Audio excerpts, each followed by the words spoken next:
How did Sharon Osbourne endure decades of rock star chaos? And what's her world like now that Ozzy is gone? She wasn't just the woman behind the man. She was the machine. The moment Ozzy was fired from Black Sabbath in 1979, everyone thought his career was over. Everyone, except Sharon. At just 27, she stepped in as his manager and changed his life. She didn't just book gigs. She rebuilt a brand. She helped him launch his solo career, organize Ozzfest, and transformed him into a global phenomenon. And that's just the beginning.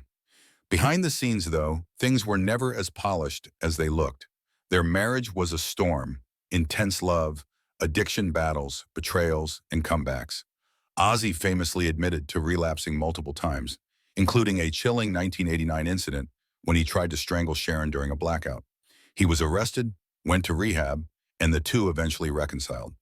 That wasn't the end of their chaos, it was just another chapter. But Sharon wasn't just a manager or a wife. She was a force on television. Her time as a judge on The X Factor and as co-host on The Talk made her a household name. She was bold, sharp, and unafraid to speak her mind, and that got her into serious trouble. In 2021, her career on The Talk imploded after she defended Piers Morgan's criticism of Meghan Markle. The episode went viral, drawing accusations of racism, cultural insensitivity, and toxic workplace behavior. An internal investigation followed. Sharon was suspended, then officially left the show. But she wasn't done making headlines. Then came the infamous house fire story. During a 2022 episode of Would I Lie to You, Sharon claims she once forced her assistant back into a burning house to retrieve artwork, and then fired him after paramedics revived him. At first, the audience laughed, but as the clips circulated online, the mood shifted. Viewers called her heartless. Some questioned whether the story was even true. Sharon tried to clarify, but the damage was done. But the controversies didn't stop there. In early 2025, Sharon found herself in another firestorm, this time on a global stage. When Irish rap group Kneecap performed a politically charged set at Coachella, including anti-Israel chants and visual protests, Sharon went public with a demand that shocked even her critics. She urged U.S. authorities to revoke their visas, calling their behavior disgusting and dangerous. Instantly, headlines exploded. Supporters praised her for standing up for what she believed in, but others accused her of censorship and double standards, pointing out her past controversies and labeling her a hypocrite. The internet split again. It was another classic Sharon moment, unfiltered, unapologetic, and divisive. Yet behind all the headlines, something much heavier was unfolding. Throughout 2023 and 2024, Ozzy Osbourne's health rapidly declined. Diagnosed with Parkinson's disease, he had already survived multiple surgeries and even a near-fatal staph infection. But in private, the Osbourne family began preparing for what Sharon had feared for years. On July 22, 2025, the world lost a rock legend. Ozzy Osbourne passed away at 76, surrounded by his family at their Buckinghamshire estate. For Sharon, it wasn't just the loss of a husband. It was the end of a 40-year battle, partnership, and legacy. She was devastated, reportedly heartbroken and unable to speak without crying. But grief had to wait. The world demanded a farewell. A massive funeral procession was held in Birmingham, the city where Ozzy was born.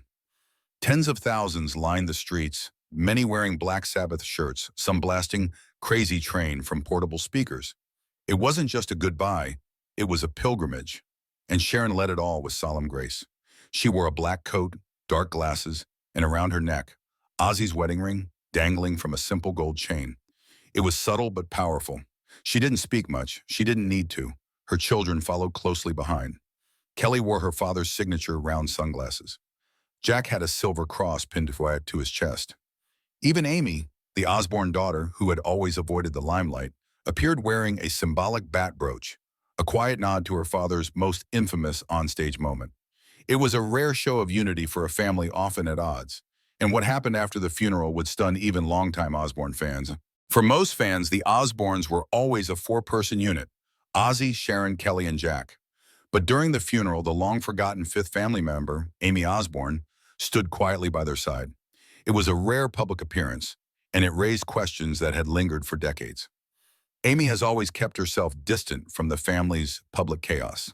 When MTV offered the family a reality show in the early 2000s, Amy said no. She moved out at 16, calling the project invasive and toxic. While her siblings became household names, Amy chose a path of near-complete privacy, focusing on music and staying out of tabloids. But what few people knew was just how deep the rift ran. In a quiet interview just days after Ozzy's funeral, Jack Osbourne admitted something shocking. He said he and Amy had no relationship before the funeral. "We hadn't spoken in years," he confessed. "It wasn't hate, it was just nothing." That single quote stunned fans. How could siblings go decades without speaking? And what changed? The answer: loss. Ozzy's death didn't just bring cameras, fans, and rock royalty. It brought silence, mourning, flexion, and most importantly, reconnection. Jack and Amy reportedly spent hours talking in private after the funeral. Sharon, too, was seen walking with Amy outside the family estate in the days that followed. No cameras, no crew, just family trying to find peace after unimaginable grief. Meanwhile, Sharon's own transformation was becoming visible. Her usual boldness had quieted. Her interviews became shorter, more measured, and her eyes, once sharp and defiant on reality TV, looked exhausted. After all, she had just lost the love of her life, the man she fought for, yelled at, defended, and saved, over and over again. But grief wasn't the only emotion rising in the public. Controversy started bubbling again. Just days after the funeral, an Ozzy biographer went public with a statement defending Sharon against what he called the puppet master myth. For years, critics had painted her as manipulative, controlling Ozzy's life and career for her own gain. But the biographer argued that was far from the truth. He claimed Sharon had saved Ozzy's life multiple times, keeping him alive when he was spiraling, getting him into treatment, and even standing between him and self-destruction. He described Sharon not as a villain, but as a warrior. But behind closed doors, that warrior was breaking. After decades of controversy, chaos, and control, Sharon Osbourne is no longer the woman yelling on reality shows, defending pop stars on live TV, or launching media empires. She's something else now: a widow, a mother, and a woman surrounded by silence after a life of noise. In the weeks following Ozzy's death, sources close to the family say Sharon has pulled back from everything. No talk shows, no big appearances, no interviews. It's as if she's vanished into the quiet, something completely unlike her. But the truth is, Sharon had been preparing for this moment for a long time. As early as 2023, she had spoken publicly about her own health scares and desire to step back from the spotlight. She dropped out of several shows, avoided public events, and started spending more time in the UK. After Ozzy's Parkinson's diagnosis, she focused entirely on his care. Even her children said her world had narrowed, revolving almost completely around her husband's declining condition. Now that he's gone, Sharon isn't chasing relevance. She isn't booking a comeback tour. She isn't going on podcasts to defend herself. She's simply grieving. And yet her legacy is more complicated than ever. To some, she'll always be the brilliant, unfiltered, no-nonsense woman who built a rock legend from the ground up. The manager who turned Ozzfest into a mosh pit empire. The mother who navigated addiction, fame, and family chaos on live TV. The woman who, love her or hate her, never backed down. To others, she'll remain a lightning rod for controversy. The talk show clash, the fire story, the public call-outs, the politics, these aren't footnotes. They're defining moments for people who never fully forgave her. But that's the paradox of Sharon Osbourne.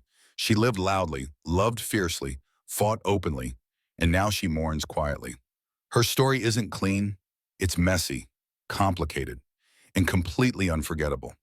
In a final act of tribute, Sharon reportedly plans to step away from the media entirely. No farewell tour, no interviews, no final book deal, at least not now. Insiders say she's considering writing letters to Ozzy, personal letters, just for him. It's how she's grieving, privately, without applause. So what really happened to Sharon Osbourne? She climbed through the wreckage of rock and roll, built an empire, clashed with everyone from studio executives to political activists. And now, in the end, she's just a woman who loved her husband until his last breath. The curtain has dropped. But the legacy? That's still echoing, just like Ozzy's voice.